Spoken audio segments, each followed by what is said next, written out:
I'm standing in front of this section of the Fullerton Transit Center, now nicknamed Kelly's Corner, where homeless man Kelly Thomas was beaten by 6 members of the Fullerton Police Department. He died 5 days later due to injuries from the confrontation.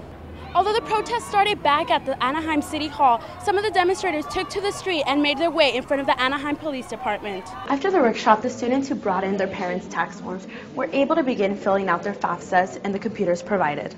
You've seen Vera Jimenez on KTLA 5 doing weather and traffic, but did you know she got her start at Santa Ana College at the Centennial Park studio? Let's hear more about her story. The people participating in today's Peace Walk met here at Walker Elementary School and then made their way through the surrounding neighborhoods. Today's surf lesson is only one of 18 held throughout the year. There are additional camps held throughout the East and West Coast, Toronto, and Puerto Rico. At the end of the meeting, the City Council decided not to allow residents to vote on whether the hotel developers should receive the subsidy. The lawsuit filed by those who oppose the tax is still pending, and we have yet to see what will happen next. In Anaheim, Alejandra Salgado, Around and About Orange County News. The city of Anaheim, best known for Disneyland, the happiest place on earth, was anything but that as people came out to protest for the 4th straight day the 2 fatal officer-involved shootings over the weekend, the 6th officer-involved shooting in Anaheim this year alone. Family of the victims, residents, and other outside groups met in front of City Hall before the City Council meeting to voice their anger over Saturday's death of unarmed man Manuel Diaz, who police allege was a documented gang member. Officials shot and killed him after a foot pursuit on the 700 block of Anna Drive. Residents who witnessed the shooting became angry, and a clash between the residents and police resulted in the crowd being fired non-lethal rounds of beanbags and a dog being released to the crowd that included women and children. Family of the other man shot over the weekend, Joel Acevedo, were also at the protest. Police shot him after a pursuit on a stolen SUV. They allege he was a gang member and a handgun was found next to him. I talked to his brother, who tells us a little bit about him. I will always remember him. He was he was kind. Everybody loved him. He was always generous with everything. He loved everybody. Many supporters wanted to voice their opinion at the City Council meeting, but the meeting was disrupted by other protesters, and only a small amount of people got to attend the meeting. Although the protest started back at the Anaheim City Hall, some of the demonstrators took to the street and made their way in front of the Anaheim Police Department. This is when things took a turn and the number of people grew from 200 to 1,000, and the crowd began spilling into the streets, stopping traffic, throwing objects at police, and becoming increasingly threatening. At 9 p.m., an unlawful assembly was declared, and the protesters were dispersed with pepper balls at their feet. In total, 24 people were arrested, 6 people were injured, 20 businesses damaged, and half a dozen other police departments had to assist, including Brea and Westminster. 2/3 of the people at the protest were not from Anaheim, and one resident who lost his brother in 2009 in an officer-involved shooting doesn't agree with the violence from the protesters. Without communication and us coming together, nothing's going to change. You know, what we're here for here is today is not to protest like this, you know, which just happens because it ends up in violence. Things happen. You know, what we want to do is get the people together to let them know, hey, you can make a change if you voice out your opinion, if you voice out your concerns to the city of what's going on. In a press conference the day after the protest, Mayor Tate and Police Chief John Welterd voiced their concern for the tension between police and the public, and have assured that the U.S. District Attorney and the FBI will review and investigate the shootings.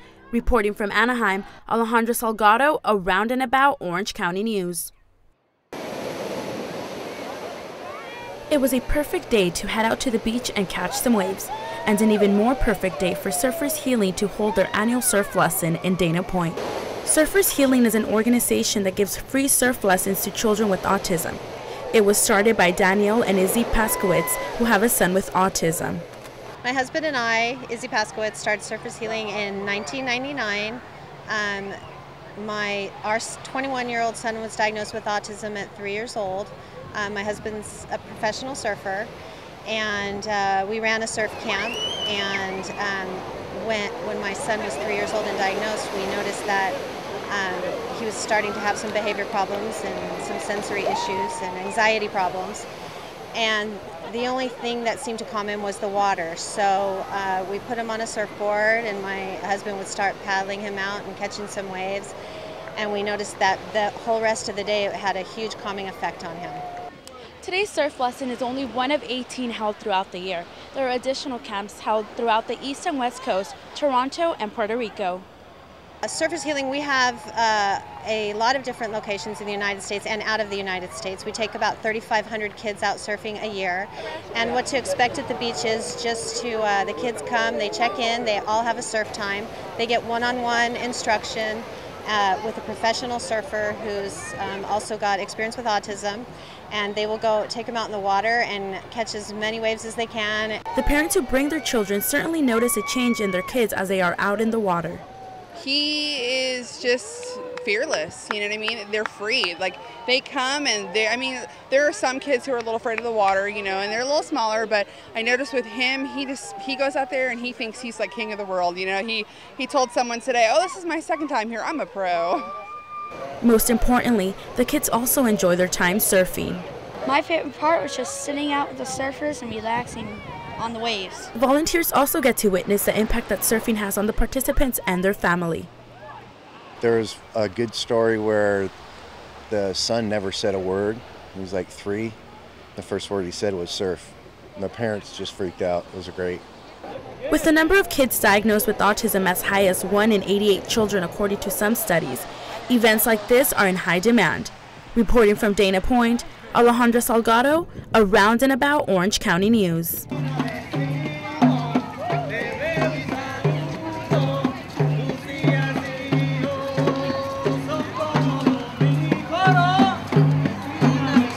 Neighbor, neighbor, your children are like my children was the song of peace community members chanted as they marched throughout the streets protesting the recent violence in Santa Ana.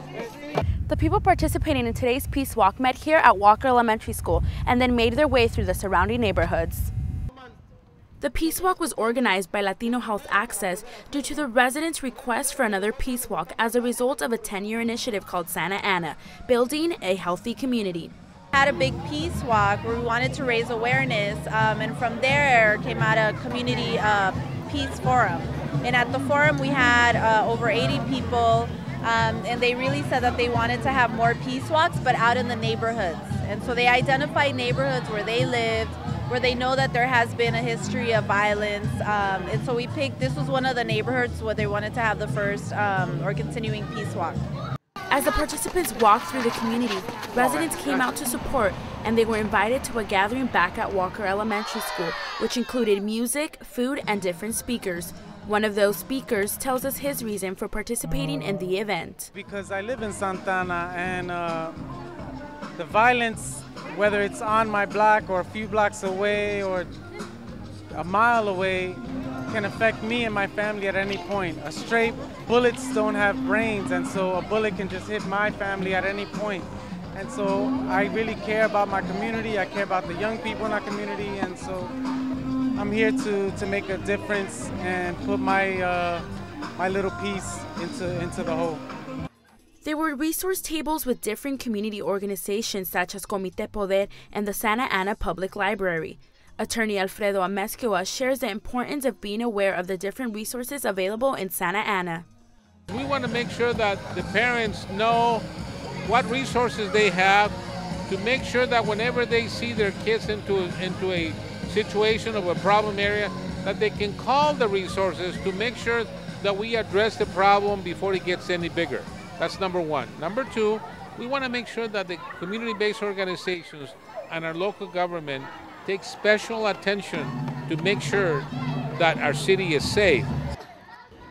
Future walks are planned throughout the city in other high-risk neighborhoods. Reporting in Santa Ana, Alejandra Salgado, Around and About Orange County News.